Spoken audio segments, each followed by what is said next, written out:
ಅಷ್ಟೇ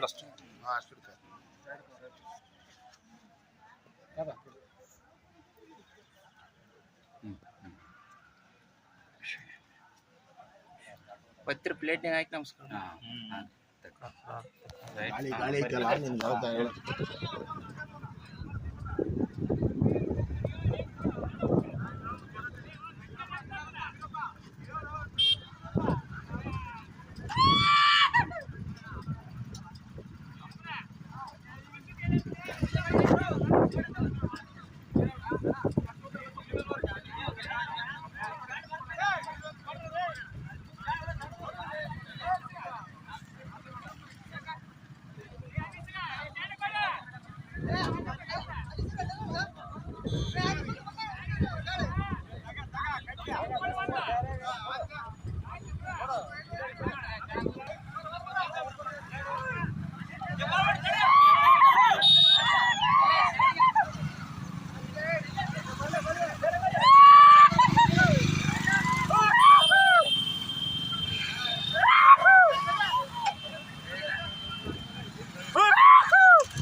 ಆತ್ಮೀಯರೇ, ನಮ್ಮೆಲ್ಲರ ನೆಚ್ಚಿನ ನಾಯಕರು, ಯುವಕರ ಕಣ್ಮಣಿ, ವಿಧಾನ ಪರಿಷತ್ನ ಶಾಸಕರಾಗಿರ್ತಕ್ಕಂಥ ಸನ್ಮಾನ್ಯ ಶ್ರೀ ಬಸನಗೌಡ ಬಾದರ್ಲಿ ಅವರು, ಮಾನ್ಯ ಶ್ರೀ DK ಶಿವಕುಮಾರ್ ಸಾಹೇಬ್ರವರ ಕ್ಯಾಬಿನೆಟ್ನಲ್ಲಿ ಮುಂಬರುವ ವಿಸ್ತರಣೆ ಸಂದರ್ಭದಲ್ಲಿ ಅವರು ಕ್ಯಾಬಿನೆಟ್ಗೆ ಸೇರ್ಬೇಕಂತಕ್ಕಂಥ ಒತ್ತಾಯಗೋಸ್ಕರ ಇವತ್ತು ನಾವು ದಿದ್ದಿಗಿಯಿಂದ ಜೋಳದ ರಾಶಿ ಆಂಜನೇಯವರೆಗೆ ಬೈಕ್ ರ್ಯಾಲಿಯನ್ನು ಹಮ್ಮಿಕೊಂಡಿದ್ದೀವಿ. ಪ್ರಥಮದಲ್ಲಿ ಪೂಜ್ಯರಾಗಿರ್ತಕ್ಕಂಥ ಹುಡುಗನೂರು ತಾತಪ್ಪನವರ ಗದ್ದುಗೆಗೆ ಪೂಜೆ ಮಾಡೋದ್ರ ಮುಖಾಂತರ ಇವತ್ತಿನ ಈ ಕಾರ್ಯಕ್ರಮವನ್ನು ಆರಂಭ ಮಾಡ್ತಾ ಇದ್ದೀವಿ. ಆತ್ಮೀಯ ಯುವ ಮಿತ್ರರೇ, ಬಂಧುಗಳೇ, ತಮಗೆಲ್ಲರಿಗೂ ಗೊತ್ತಿರುವ ರೀತಿಯಲ್ಲಿ ಸನ್ಮಾನ್ಯ ಶ್ರೀ ಬಸನಗೌಡ ಬಾದರ್ಲಿ ಅವರು ಸುಮಾರು 15ರಿಂದ 20 ವರ್ಷಗಳ ಕಾಲ ಪಕ್ಷಕ್ಕಾಗಿ ನಿರಂತರವಾಗಿ ದುಡಿದಿದ್ದಾರೆ. ಇಲ್ಲಿ ವಿದ್ಯಾರ್ಥಿ ಘಟಕದಿಂದ ಹಿಡ್ಕೊಂಡು ಕೊಪ್ಪಳ ಲೋಕಸಭಾ ಕ್ಷೇತ್ರದ ಯುವ ಕಾಂಗ್ರೆಸ್ನ ಅಧ್ಯಕ್ಷರಾಗಿ 2 ಅವಧಿಗೆ, ವಿಶೇಷವಾಗಿ ನಮ್ಮ ಇಡೀ ಹೈದರಾಬಾದ್ ಕರ್ನಾಟಕದ ಪ್ರಥಮ ಯುವ ಕಾಂಗ್ರೆಸ್ನ ಅಧ್ಯಕ್ಷರಾಗಿ ಅವರು ಕಾರ್ಯನಿರ್ವಹಿಸಿದ್ದಾರೆ.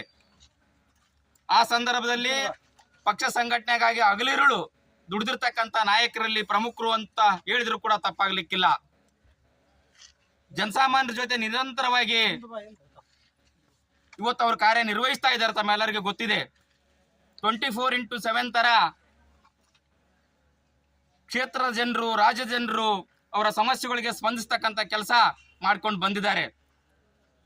ಈ ಸಂದರ್ಭದಲ್ಲಿ ನಮ್ಮ ಒತ್ತಾಯ ಏನಂತಂದ್ರೆ, 2028 ಬರ್ತಕ್ಕಂಥ ವಿಧಾನಸಭೆಗೂ ಕೂಡ ಅನುಕೂಲ ಆಗಬೇಕಾಗಿದ್ರೆ, ರಾಜ್ಯ ಮಟ್ಟದಲ್ಲಿ, ದೇಶ ಮಟ್ಟದಲ್ಲಿ ಪುನಃ ಕಾಂಗ್ರೆಸ್ ಪುನಶ್ಚೇತನಗೊಳ್ಳಬೇಕಾಗಿದ್ರೆ ಯುವಕರ ಪಾಲ್ಗೊಳ್ಳುವಿಕೆ, ಅಧಿಕಾರ ಬಹಳ ಮುಖ್ಯ ಆಗಿದೆ. ಹಂಗಾಗಿ ನಮ್ಮ ಒತ್ತಾಯ ಏನಂತಂದ್ರೆ, ಮಾನ್ಯ ಶ್ರೀ DK ಶಿವಕುಮಾರ್ ಸಾಹೇಬ್ರವರ ಕ್ಯಾಬಿನೆಟ್ನಲ್ಲಿ ಕಂಪಲ್ಸರಿಯಾಗಿ, ಕಡ್ಡಾಯವಾಗಿ ನಮ್ಮ ನಾಯಕರಾಗಿರ್ತಕ್ಕಂಥ ಬಸನಗೌಡ ಬಾದರ್ಲಿ ಅವರಿಗೆ ಮಂತ್ರಿ ಸ್ಥಾನ ಕೊಡಬೇಕು ಅಂತಕ್ಕಂಥ ಮನವಿಯನ್ನು ಹೈಕಮಾಂಡ್ಗೆ ಇವತ್ತು ನಾವು ಒತ್ತಾಯ ಮಾಡ್ತಾ ಇದ್ದೀವಿ. ಜೊತೆಗೆ ನಮ್ಮ ಇಲ್ಲಿ ಆರಾಧ್ಯ ದೈವಗಳಾಗಿರ್ತಕ್ಕಂಥ ಹುಡುಗನೂರು ತಾತಪ್ಪನವ್ರದ್ದು ಆಶೀರ್ವಾದ ಇರ್ಬೋದು, ಶ್ರೀಶೈಲ್ ಮಲ್ಲಯ್ಯನವರ ಆಶೀರ್ವಾದ ಆಗಿರ್ಬೋದು, ಒಳಬಳ್ಳಾರಿ ತಾತನವರ ಆಶೀರ್ವಾದ ಆಗಿರ್ಬೋದು, ಎಲ್ಲಾ ಶ್ರೀಗಳ ಆಶೀರ್ವಾದ ಬಸನಗೌಡ ಬಾದರ್ಲಿ ಅವರ ಮೇಲೆ ಇರಲಿ. ಜೊತೆಗೆ ನಾವೆಲ್ಲರೂ ಕೂಡ ಅವರಿಗೆ ಬೆಂಬಲವಾಗಿ ನಿಂತ್ಕೊಂಡು ಅವರಿಗೆ ಅಧಿಕಾರ ಸಿಗಲ್ವರೆಗೆ ನಾವೆಲ್ಲ ಜೊತೆಯಾಗಿರ್ತಕ್ಕಂಥ ಮಾತನ್ನು ಏನಂದ್ರೆ ಬೆಂಬಲಿಸೋಣ, ಅವ್ರ ಜೊತೆಗೆ ಇರೋಣ ಅಂತಕ್ಕಂಥ ಮಾತನ್ನು ಕೂಡ ಈ ಸಂದರ್ಭದಲ್ಲಿ ಹೇಳಲಿಕ್ಕೆ ನಾನು ಬಯಸ್ತಾ ಇದ್ದೀನಿ. ನಿಮ್ಮೆಲ್ಲರಿಗೂ ಗೊತ್ತಿರೋ ರೀತಿಯಲ್ಲಿ ಇವತ್ತು ಸಿಂಧನೂರು ತಾಲೂಕಿನಲ್ಲಿ ಬಸನಗೌಡ ಬಾದರ್ಲಿ ಅವರು ಪ್ರತಿಯೊಬ್ಬರ ಆಗು ಹೋಗುಗಳನ್ನ ಅವರ ಸಮಸ್ಯೆಗಳಿಗೆ ಸ್ಪಂದಿಸ್ತಕ್ಕಂಥ ಕೆಲಸವನ್ನು 24x7 ರೀತಿಯಲ್ಲಿ ಯಾರೇ ಬಂದರೂ ಕೂಡ ಅವ್ರು ಏನು ಕಷ್ಟಗಳಿದೆ ಅವನ್ನ ಆಲಿಸಿ ಅವಕ್ಕೆ ಪರಿಹಾರ ಕೊಡ್ತಕ್ಕಂಥ ಕೆಲಸ ನಿರಂತರವಾಗಿ ಮಾಡ್ಕೊಂಡು ಬರ್ತಿದ್ರೆ. ಹಾಗಾಗಿ ಅವ್ರಿಗೆ ಅಧಿಕಾರ ಬಹಳ ಅಗತ್ಯ ಇದೆ. ಅವ್ರ ಜೊತೆಗೆ ನಾವೆಲ್ಲರೂ ಕೂಡ ಹೋಗೋಣ ಅಂತಕ್ಕಂಥ ಮಾತನ್ನು ಈ ಸಂದರ್ಭದಲ್ಲಿ ಹೇಳಿ ನಮಗೆ ಮಾತಾಡ್ಲಿಕ್ಕೆ ಅವಕಾಶ ಮಾಡಿಕೊಟ್ಟಿದ್ರಿ. ಮತ್ತೆ ತಮಗೊಂದು ಮನವಿ ಏನಂತಂದ್ರೆ, ಈಗೇನು ರ್ಯಾಲಿ ಹೋಗ್ತಾ ಇದೀವಿ ನಾವೆಲ್ಲರೂ ಕೂಡ ಬಹಳ ಶಿಸ್ತುಲಿಂದ ಹೋಗ್ಬೇಕಾಗಿದೆ.